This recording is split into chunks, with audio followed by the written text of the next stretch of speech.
पढ़ा चुका हूँ भाई। सॉइल इरोजन को पढ़ा दिया आपने। 3 मार्क्स। फॉरेस्ट वाला भी बचा है अभी तो। ये कैसे हो गई? बताई नहीं, कल स्कूटर से निकाली है और टेबल पे रखी। मैंने होश रखा होगा। ओके, एरिड सॉइल पे आ जाओ। पढ़ाने के बीच देखो एरिड स्टार्ट कर दिया ना। हाँ। राम राम भाइयों। एरिड सॉइल जो है, बेसिकली एरिड सॉइल के बारे में क्या जानना है? सबसे पहले तो भाई एरिड वर्ड सुनते ही डेजर्ट याद आ जाना चाहिए तुमको। तो इसका मतलब आप समझ गए होंगे कि ये राजस्थान वाले इलाके में आपको मिल जाएगी, ठीक है ना। जनरली ये सैंडी होती है, इसका टेक्सचर जो है वो सैंडी होता है। सलाइन इन नेचर होती है, इसका मतलब सॉल्टी होती है, राइट। कुछ एरियाज़ में सॉल्ट कंटेंट्स जो हैं वो बहुत ज़्यादा हाई होते हैं और कॉमन सॉल्ट जो है वहाँ से इवेपोरेशन के थ्रू ली जाती है। तो कच्छ का जो इलाका है ना, कच्छ का समुद्र के पास वाला जो इलाका है, गुजरात और इधर वाला, तो यहाँ पर आपको नॉर्मली क्या है, यहाँ पर आपको सलाइन सॉइल मिल जाएगी। बेसिकली सलाइन मतलब नहीं पता है सर, काइंड ऑफ सॉल्टी, ठीक है। एंड वहाँ पर आपको सॉल्ट जो है उसका हाई कॉन्सेंट्रेशन मिल जाएगा। देखो जब भी इवेपोरेशन होता है तो ये सॉल्ट ना ज़मीन में परकुलेट होती रहती है और एक जगह इकट्ठा होती रहती है, ठीक है ना, कंकड़ के रूप में, ठीक है ना। यहाँ पर सबसे ज़्यादा कैल्शियम पाया जाता है, तो अगर मिट्टी खोदोगे ना थोड़ी सी भी तो वहाँ कंकड़ मिलेंगे तुम्हें। वो एक्चुअली कंकड़ नहीं है, वो कैल्शियम है जो लगातार इकट्ठा हो रहा है क्योंकि हाई लेवल ऑफ इवेपोरेशन होता है, तो मिनरल्स नीचे रह जाते हैं और वही मिनरल्स जो हैं वो एब्जॉर्ब होते रहते हैं और कंकड़ बन जाते हैं, और यही कंकड़ क्या होते हैं, कैल्शियम होता है, ठीक है ना। कंकड़ लेयर जो है बॉटम ऑफ द होराइजन में होती है, मैंने बताई दिया, इनफिल्ट्रेशन ऑफ वाटर की वजह से। आफ्टर प्रॉपर इरिगेशन, अगर हम उसे प्रॉपर इरिगेशन दें तो हम उसे कल्टीवेट कर सकते हैं। वेस्टर्न राजस्थान के केस में हमने एग्जाम्पल देखा है, क्योंकि ईस्टर्न राजस्थान जो है वो तो पूरा डेजर्ट है, पूरा का पूरा ही डेजर्ट है। लेकिन वेस्टर्न राजस्थान मतलब यूपी की तरफ जब आते हैं तो वहाँ आप देख रहे होंगे बहुत अच्छी तरीके से वहाँ पर एग्रीकल्चर होता है। वहाँ का जो सरसों होती है वो काफ़ी ज़्यादा पॉपुलर है वहाँ की, ठीक है ना। तो मोटा मोटी 3-4 चीज़ें समझनी है एरिड सॉइल में। सबसे पहले ब्राउन कलर की होती है, दूसरा इसका टेक्सचर कैसा होता है, सैंडी होता है, सलाइन इन नेचर होती है, सॉल्ट कंटेंट वेरी हाई होता है और कॉमन सॉल्ट भी यहाँ पर इवेपोरेशन के थ्रू निकाला जाता है। यहाँ पर इवेपोरेशन ज़्यादा तेज होने की वजह से ह्यूमस होगा या नहीं होगा? Answer is no. बिग कौन से गाँव से आया है भाई? जब ज़्यादा इवेपोरेशन होगा तो ह्यूमस कहाँ बचेगा? और हाँ, और ये जो इनफिल्ट्रेशन होता है उसकी वजह से नीचे कंकड़ जो है, ठीक है ना, कंकड़ों की वजह से इनफिल्ट्रेशन नहीं हो पाता। और ये कंकड़ किसके होते हैं? कैल्शियम के होते हैं, ठीक है ना। ये सब आपको पता होना चाहिए था। एंड प्रॉपर इरिगेशन से हम इसे यूज़ कर सकते हैं। फॉर एग्जांपल वेस्टर्न राजस्थान का हिस्सा। फॉरेस्ट सॉइल, लो भैया ये भी कोई बताने वाली बात है। फॉरेस्ट सॉइल जो है वो नॉर्मली हिली और माउंटेनियस एरियाज़ में मिल जाएगी, क्योंकि यहीं सबसे ज़्यादा जंगल है यार, और क्या है, ये तो कारण है। Sufficient rain, forest sufficient rain जहाँ होती है फॉरेस्ट में, वहाँ नॉर्मली आपको ये सॉइल मिल जाती है। लगातार मिट्टी टूटती रहती है, पत्थर टूटते रहते हैं और सॉइल बनती रहती है। सॉइल टेक्सचर भी वैरी करता है माउंटेन टू माउंटेन। अगर मान लो कोई ऐसी जगह है जहाँ पर आयरन ज़्यादा मिलता है, तो वहाँ की जो फॉरेस्ट सॉइल होगी वो किस कलर की होगी? रेड कलर की होगी। हमने कल भी बात करी थी, red soil and yellow soil, है ना। एंड लूमी सिल्टी सॉइल्स भी मिल जाएंगी आपको वैली के साइड में। जैसे ये पहाड़ हैं 2, ठीक है। अब ये पहाड़ के बीच में से नदी बह रहा है अब ये पहाड़ से लगातार नदी बह रहा है, मतलब पानी बह रहा है। अब जब ये पानी बह रहा है तो अपने साथ क्या लेकर आएगा? मिट्टी और सिल्ट और क्ले लेके आएगा। और वो कहाँ इकट्ठा हो जाएगी? वो वैलीज़ के कोने पे। नहीं, वहाँ नहीं, वहाँ तो जाएगी भाई। तो पहाड़ के और वैलीज़ के बीच में इकट्ठा हो जाएगी, नदी और पहाड़ के बीच में इकट्ठा हो जाएगी। सबसे ज़्यादा मिनरल मिलते हैं और गोल्ड भी मिल सकता है अगर वहाँ का पहाड़ में गोल्ड हो तो इसीलिए जब आपको कभी ये नहीं सोचा गोल्ड रश देखा? Have you seen this episode gold rush? भाई उसको सुनने के बाद ना मेरे अंदर बड़ा कीड़ा था। I was in 11th class and I was studying PCB, तो ऑब्वियसली बात है मेटल नॉन मेटल मेटलर्जिकल है ना एरिया। तो वहाँ ना बड़ा क्यूरोसिटी हुआ करती थी, क्या करने की बड़ी क्यूरोसिटी होती थी कि यार गोल्ड माइन करना है, कहाँ कहाँ गोल्ड मिल सकता है। लेकिन ना गवर्नमेंट ऑफ इंडिया इतनी स्मार्ट है ना, उसने आपको नहीं बता रखा है कि गोल्ड कहाँ कहाँ मिलता है। क्योंकि अगर जोग्राफिकली देखा जाए तो हमें सेडिमेंट्री रॉक्स में ये मिलना चाहिए। सेडिमेंट्री रॉक्स कहाँ होती हैं नॉर्मली? ये पहाड़ वहाड़ जो होते हैं ना, यहीं से मिलती है। 9th में पढ़ा था हिमालयाज़ में ना। तो यार जो हमारा जम्मू कश्मीर का पूरा इलाका है, जैसे गिलगिट में बहुत गोल्ड मिलता है, नदियों में लोग छान छान के गोल्ड निकालते हैं, तो यार वही पहाड़ तो हमारे यहाँ भी है। तो कभी सोचा कि यार चलो एक बार जब भी गंगा यमुना हरिद्वार जाने का मौका मिला, तो नदियाँ तो वहीं से बहती हुई आ रही हैं और अपने साथ क्या लेकर आ रही हैं, अपने साथ क्या लेकर आ रही हैं, मिट्टी लेकर आ रही हैं। तो कभी उसके कोने में जाकर मिट्टी को छान कर देखा कभी कि वहाँ कुछ क्या क्या मिलता है, कौन से मेटल्स हैं। करो, मतलब ट्राई करो यार, लेट्स हैव दिस एक्सपेरिमेंट, ठीक है ना। कभी जाओ तो ज़रूर वहाँ के पत्थर वत्थर को ना छानो। कैसे छानते हैं पता है ना, एक बड़ा सा एक टम्बलर ले लेना, या जिसको हम हिंदी में अपने यहाँ प्लेटर परात कहते हैं। अब उसमें मिट्टी को, बड़े बड़े कंकड़ों को हिलाते रहना, उसको मिट्टी भर लेना पानी में डाल डाल के, बड़े बड़े कंकड़ हटाते रहना, फिर बड़ी बड़ी मिट्टी हटाते रहना। एंड में जो है ना वो रेत टाइप का कुछ बच जाएगा। उस रेत में तुम ऑब्जर्व करोगे अगर गोल्ड होगा। ऐसी वीडियो कुछ देखिए ना, रेत के बीच में हाँ, हल्का हल्का कहीं ना कहीं वो पार्टिकल्स होंगे। अगर पार्टिकल्स हैं तो उन्हें हल्का सा पानी से और करना होता है, मिट्टी हट जाती है, गोल्ड वहीं रह जाता है। एग्जैक्टली, क्योंकि वो हैवी पार्टिकल होता है एज़ कम्पेयर टू, डेंसिटी ज़्यादा होती है एज़ कम्पेयर टू सैंड।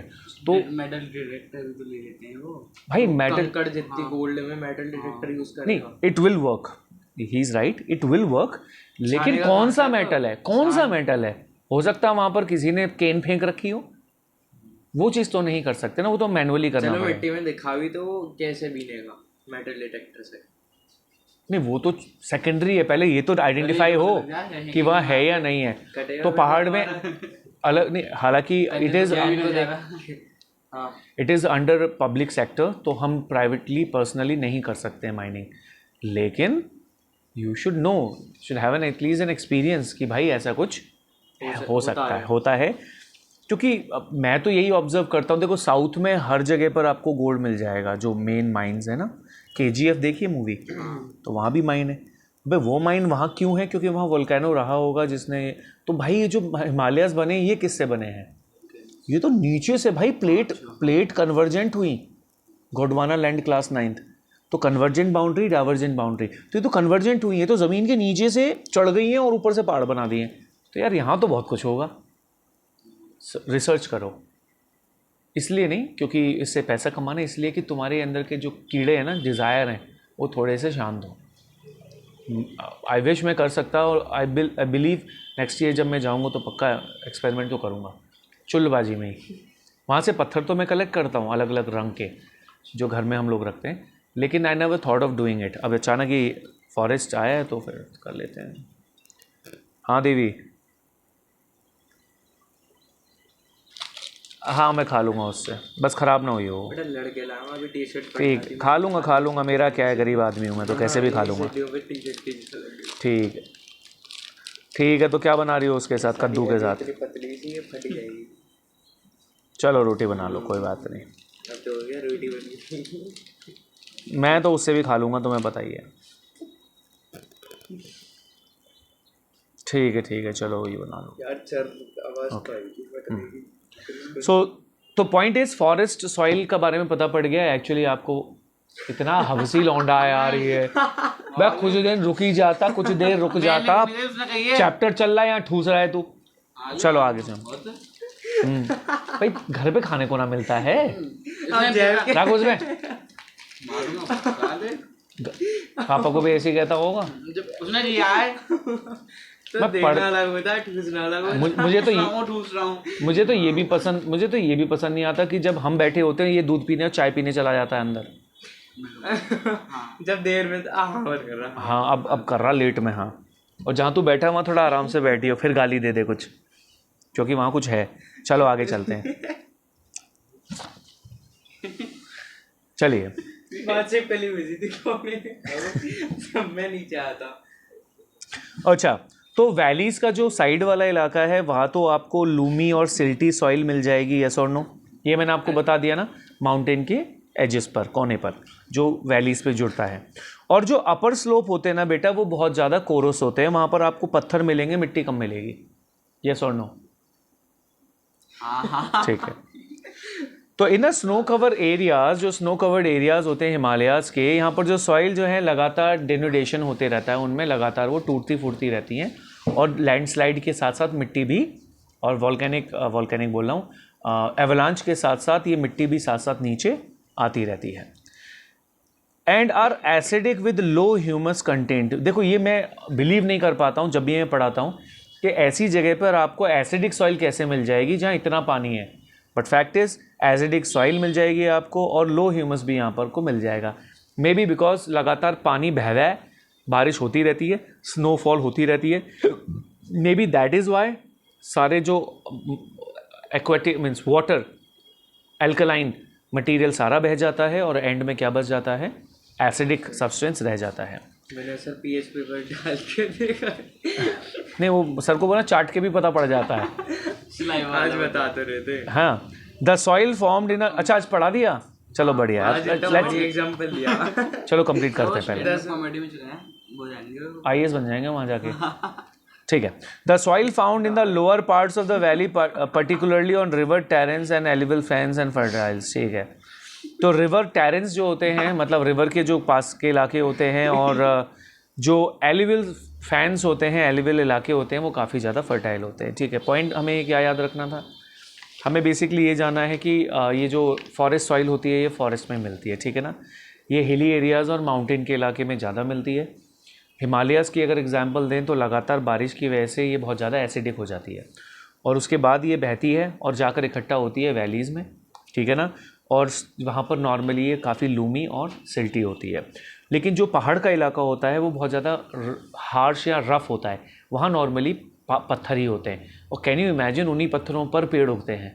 पत्थरों पे पेड़? एग्जैक्टली बस ये है कि उनकी जड़ें ना उन पत्थरों के बीच में जो मिट्टी होती है ना उसमें घुस घुस के अपने आप को वहाँ पर बैलेंस करती हैं। मतलब बैलेंसिंग, हाँ मतलब ठीक है, बैलेंसिंग केमिस्ट्री में घुस गया। ठीक है ना, लगातार बारिश होती रहती है, उसकी वजह से एसिडिक सा पढ़ लिया। चलिए, लो ह्यूमस रहता है, ये भी आपको याद रखना पड़ेगा। ठीक है, नहीं soil erosion and soil conservation की तरफ चल रहे हैं। पहले जानते हैं कि सॉइल इरोजन होता कैसे है।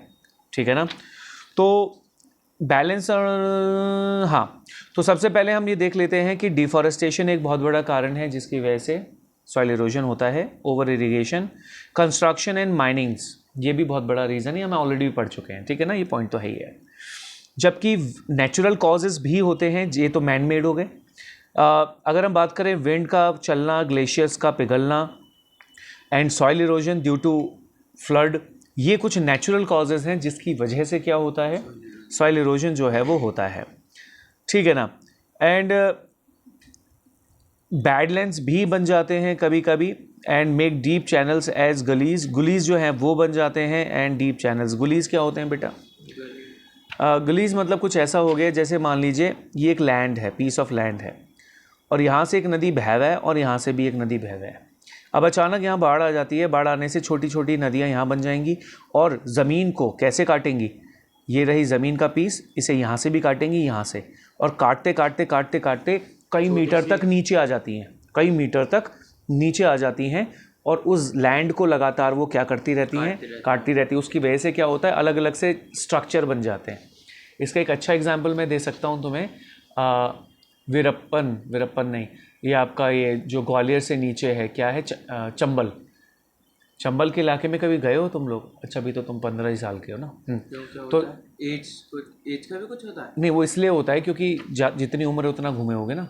अच्छा, वो वाली बात है। तो क्या है ना, ज़मीन तो पहले पैरेलल थी लेकिन नदी के बहने से और फ्लड की वजह से छोटी छोटी चट्टानें बन गई हैं और वो भी लगातार कट कट के अलग अलग तरीके के फिगर बन जाती हैं।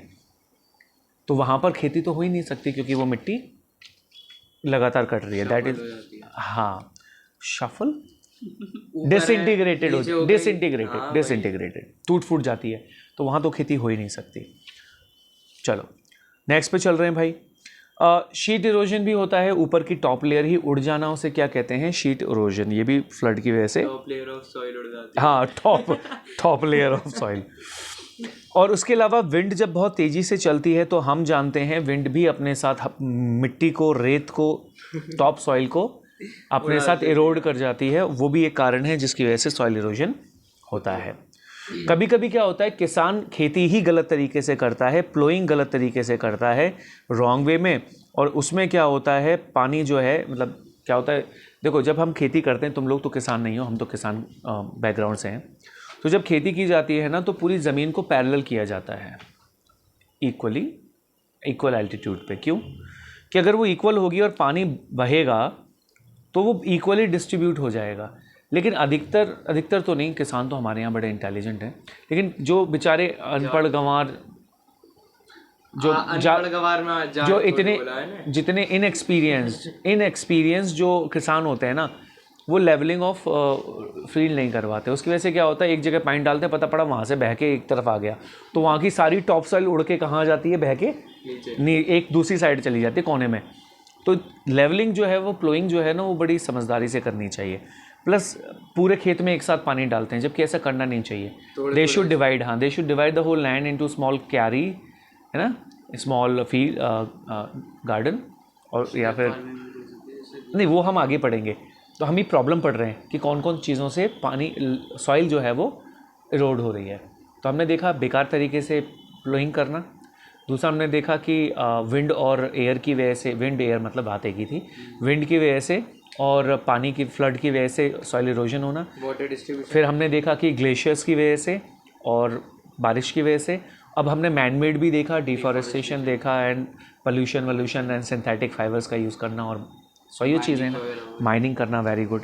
ये कारण हैं जिनकी वजह से बेसिकली क्या हो रहा है, सॉइल इरोजन हो रहा है। अब जानते हैं जो तुम कह रहे थे कि हम कैसे उसे ख़त्म कर सकते हैं, रोक सकते हैं। ख़त्म तो ना होगा किसी के बाप पे भी, लेकिन रोक कैसे सकते हैं। हाँ, जब तक जिंदा हैं तब तक बर्बाद करते रहेंगे हम लोग दुनिया को। चलिए, सबसे पहले हम चलते हैं ploughing along the contour line to decelerate the flow of water down the slopes. आपने कभी आसाम की लोकेशन देखी है? आसाम में आप गए हो कभी? आसाम, अच्छा सॉरी छोटे अभी, लेकिन प्लीज़ लाइफ में ये याद रखना, once you get employed, once you get a job, handsome job with handsome salary, like handsome building, तो करना handsome building, post office building ना, हम पागल नहीं है ना, हम टीचर हैं भाई, हमें 2 कदम तो आगे रहेंगे। चलो आप आगे सुनो। तो वहाँ पर स्लोपी एरिया होते हैं। ओहो, इन स्लोपी एरियाज़ में क्या करते हैं ये लोग कि एक तरफ तो खेती करेंगे, उसके बाद घास की एक स्ट्राइप छोड़ देते हैं, फिर थोड़ी देर नीचे जाएंगे, फिर वहाँ खेती करेंगे, फिर एक स्ट्राइप छोड़ देते हैं किसकी, घास की। इस तरीके से खेती घास ऐसे करेंगे और पूरा नीचे तक जाएंगे। अब उससे होगा क्या, जब बारिश होगी और पानी बहेगा तो पानी तेज़ी से गिरेगा, लेकिन घास पे आते ही पानी की स्पीड कम हो जाएगी, फिर नीचे आएगा तो स्लो स्पीड होगी, फिर घास फिर से स्लो कर देगी। इस तरीके से क्या होगा, पानी का जो फ्लो है वो धीरे धीरे कम हो जाएगा और सॉइल इरोजन रुक जाएगा। ठीक है ना। तो ये तरीका कहलाता है कॉन्टूर प्लोइंग। क्या कहलाता है? Contour ploughing. ठीक है ना। दूसरा जो तरीका है वो है टेरेस फार्मिंग का। टेरेस में मतलब होता है सीढ़ियों की तरह काट देना। ये नॉर्मली आपको हिमालयाज़ में काफ़ी ज़्यादा देखने को मिल जाएगा। ठीक है ना, जिसको स्टेप फार्मिंग कहते हैं। सेंट्रल हिमालयाज़, ये एमसीक्यू में आया है क्वेश्चन बोर्ड में, कि जो टेरेस फार्मिंग है वो कहाँ होती है, सबसे ज़्यादा कॉमनली कहाँ देखी जाती है, तो वो होती है वेस्टर्न एंड सेंट्रल हिमालयाज़ में। प्लीज़ याद रखना। इसमें क्या करते हैं कि पूरे पहाड़ को ना इस तरीके से स्टेप बाय स्टेप वो क्या करते हैं, ऐसे काट देते हैं। मेन मकसद वही है, जब पानी बारिश होगी तो पानी ऐसे नहीं बहेगा जबकि ऐसे बहेगा, तो उससे क्या होगा, स्पीड जो है उसकी स्लो हो जाएगी। क्यों? स्लोपी में तो तेज़ जाएगा, अगर इस तरीके से कट जाएगा तो धीरे हो जाएगा। ग्रेविटी इतना काम नहीं कर पाएगी पैरेलल उसमें ना, हॉरिजॉन्टल फॉर्म में। सो लार्ज फील्ड जो है। अच्छा, तीसरा तरीका क्या है जो अभी हम डिस्कस कर रहे थे, कि अगर बहुत बड़ा खेत है तो छोटे छोटे स्ट्राइप्स में उसे डिवाइड कर दो, इनटू स्ट्राइप्स, छोटे छोटे स्ट्राइप्स में। कैसे? Large fields can be divided into stripes, मतलब छोटी छोटी क्यारियों के तौर पे। Stripes of grass are left to grow between the crops. अब जैसे यहाँ तो क्रॉप उगाई हमने, लेकिन उसी के बगल में थोड़ी ही दूर हम घास भी उगाते हैं। क्यों उगाते हैं भाई? क्योंकि घास की जो रूट होती हैं वो बेसिकली दे क्लच और दे होल्ड द सॉइल। तो जब तेज़ बारिश आती है ना, तो यही घास क्या करती है, it doesn't allow soil to shift और to move from one place to another. इसीलिए ना घास खेत क्रॉप के बीच साइड में स्ट्राइप बनाई जाती हैं, जिसका मेन मकसद होता है होल्ड करके रखना किसको, सॉइल को। This breaks up the force of the wind, और ये विंड के, देखो ये विंड के लिए है स्पेसिफिकली, पानी तो है ही है, विंड के लिए बताया गया है जिससे कि विंड से मिट्टी जो है वो उड़कर ना जाए। इसको हम स्ट्राइप क्रॉपिंग भी कहते हैं, ठीक है ना। इसका मतलब मेन क्रॉप के साइड साइड घास उगा देना जिससे कि जब हवा चले तो वो बहवे नहीं, कौन, वो जो मिट्टी है वो उड़कर ना जाए। तीसरा है शेल्टर बेल्ट। शेल्टर बेल्ट जो है वो बड़ी इंपॉर्टेंट है। शेल्टर बेल्ट में क्या होता है, जैसे ये पूरा खेत है हमारा, तो यहाँ पर हम हर कोने 4 स्क्वायर में ना, तो हम चारों तरफ क्या लगा देंगे, पेड़ लगा देंगे। ये पेड़ हमने क्यों लगाए, वृक्ष हमने क्यों लगाए, जिससे कि जब तेज हवा चले तो इसकी जो ब्रांचेज हैं ये हवा को रोक ले, और दूसरा अगर फ्लड आए तो पेड़ जो हैं उसे क्या कर सकें, उसकी स्पीड को रोक के सॉइल इरोजन जो है उसे क्या कर सकें, कम से कम कर सकें। रोक तो इनके मैंने बताया ना, तो इनको रोक सकें, कोशिश कर सकें, पियोदे से भी नहीं होगा। अच्छा, शेल्टर बेल्ट जो है वो सैंड ड्यून्स में भी लगाया जाता है। आपने सैंड ड्यून्स तो देखे होंगे ना सपनों में, क्या गए हो कभी देखने? क्या है सैंड ड्यून्स? ये देखो कौन से गांव से आया है ये। भूल जाता हूँ मैं। सैंड ड्यून्स मतलब रेत के टीले, बड़े बड़े जो टीले होते हैं रेत के। अब देखो हवा जब चलती है, हमारे यहाँ तो बहवा है बहुत तेज, तो हवा जब चलती है तो क्या होता है, लू के टाइम पे अगर अभी जून की बात करें तो हवा जो है वो ईस्टर्न एशिया से शुरू होती है, ठीक है ना। वहाँ से हवा, क्योंकि वहाँ लो प्रेशर, वहाँ हाई प्रेशर होता है, तो वहाँ से हवा जो है वो बहती है, हमारे नॉर्थ साइड आती है, हमारी तरफ आती है साउथ ईस्ट की तरफ, क्योंकि हमारे यहाँ लो प्रेशर होता है, वहाँ हाई प्रेशर होता है। और जब हवा आती है तो लू के तौर पे आती है, तो वहाँ से राजस्थान से जब आती है ना, तो वहाँ के रेत को उड़ाकर और आगे ले आती है। इसका मतलब हमारा देश जो है ना वो लगातार, राजस्थान के आसपास के इलाके लगातार डेजर्टिफिकेशन का शिकार हो रहे हैं। What is desertification? कि जो फर्टाइल लैंड है उसके ऊपर रेत आने से रेत एक्सटेंड कर रहा है और डेजर्ट बनता जा रहा है। बिल्कुल सही। तो जो हवा चलती है तो अपने साथ रेत को लेकर आती है, और रेत लगातार शिफ्ट हो रहा है हमारी तरफ। उसे रोकने का क्या तरीका है? तो रोकने का तरीका है शेल्टर बेल्ट्स।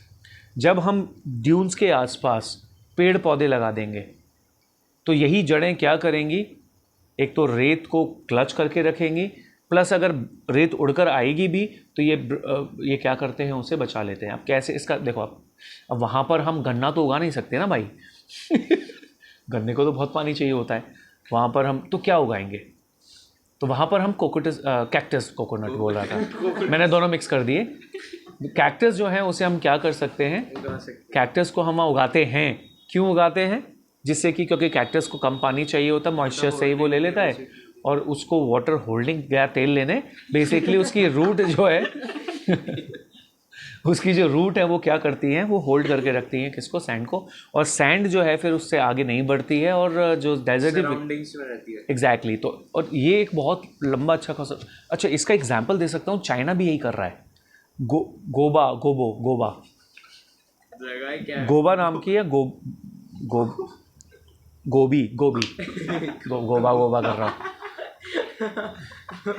क्या आगे चलें। गोबी जो है नाम का एक डेजर्ट है, गोबी नाम का एक डेजर्ट है, कहाँ पर, चाइना में। अब ये लोग क्या कर रहे हैं, उस पूरे डेजर्ट में ये लोग जो है ना पौधे उगा रहे हैं पूरे डेजर्ट में लाखों स्क्वायर किलोमीटर में, लाखों ज़्यादा बोल गया, हाँ लाखों तो ठीक है, रीजनेबल है, हज़ारों लाखों स्क्वायर किलोमीटर के एरिया में लोग क्या कर रहे हैं, ये पौधे उगा रहे हैं। और भाई काहे उगा रहे हैं ये लोग पौधे?